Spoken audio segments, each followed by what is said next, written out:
একদিন ভগবান বিষ্ণু মহাদেব শিবের সাথে দেখা করতে কৈলাসে যান। বিষ্ণুর বাহন গরুর কৈলাসের প্রবেশদ্বারে অপেক্ষা করছিলেন। সেই সময় গরুর লক্ষ্য করলেন যে একটি ছোট্ট চড়ুই পাখি খুব নিশ্চিন্তে একটি গাছের ডালে বসে কিচিরমিচির করছে।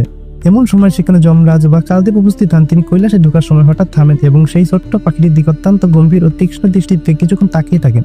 এরপর তিনি ভিতরে চলে যান।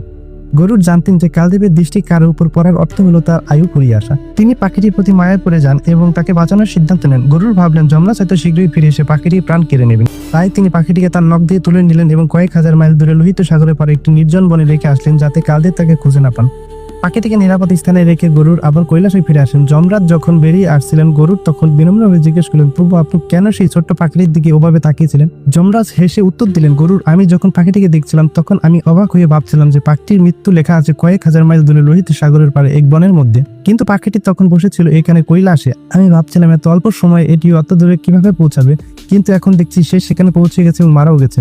যমরাজ আরো জানান যে পাখিটি সেখানে পৌঁছানোর সাথে সাথে একটি সাপ তাকে খেয়ে ফেলেছে। গরুর স্তম্ভিত হয়ে যান। তিনি বুঝতে পারেন যে তিনি যাকে বাঁচাতে চেয়েছিলেন নিজের অজান্তেই তাকে মৃত্যুর মুখে পৌঁছে দিয়েছেন। এই কাহিনীটি থেকে আমরা শিখতে পারি, ভাগ্যে যা নির্ধারিত আছে তা এড়ানো সম্ভব নয়। অনেক সময় আমরা বিপদ থেকে বাঁচার জন্য যে পথ বেছে নিই সেটি আমাদের নিয়তির দিকে নিয়ে যায়।